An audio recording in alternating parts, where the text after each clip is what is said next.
So আপনি কিভাবে বুঝবেন আপনার কল বা ভয়েস বা এসএমএস এগুলো কেউ চুরি করে শুনছে কিনা বা আপনার মোবাইলে কেউ হ্যাক করছে কিনা। তো এগুলো জানার জন্য আপনাকে এই কোডটা ডায়াল করতে হবে *#67# এটা দিয়ে ডায়াল করে দিবেন। তো ডায়াল করার পর একটা লিস্ট আসবে দেখবেন। তো এখানে দেখতে পাচ্ছেন কল ফরওয়ার্ডিং, তো এখানে ভয়েস, ডাটা, এসএমএস সবগুলো আছে। তো এখানে লেখা আছে দেখতে পাচ্ছেন নট ফরওয়ার্ড।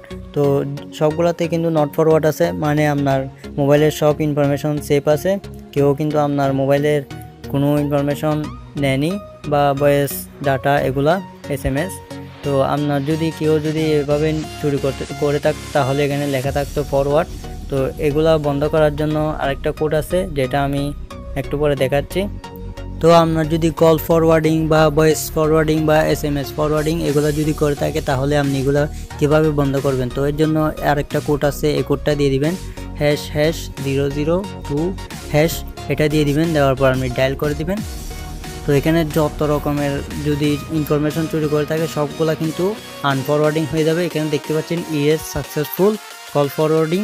তো এটা দিয়ে দিলে কিন্তু আপনার সবগুলা যেগুলা কেউ চুরি করছে ওগুলা ডিলিট হয়ে যাবে। তো আপনার মোবাইল একদম সেফ থাকবে। তো এই কোডটা দিয়ে দিবেন, এই দুইটা কোড দিয়ে কিন্তু আপনি পুরো মোবাইল সেভ করে রাখতে পারেন। তো ভিডিওটা ভালো লাগলে লাইক করেন, কমেন্ট করেন, আর আমার চ্যানেলে নতুন হয়ে থাকলে সাবস্ক্রাইব করেন। তো আল্লাহ হাফেজ।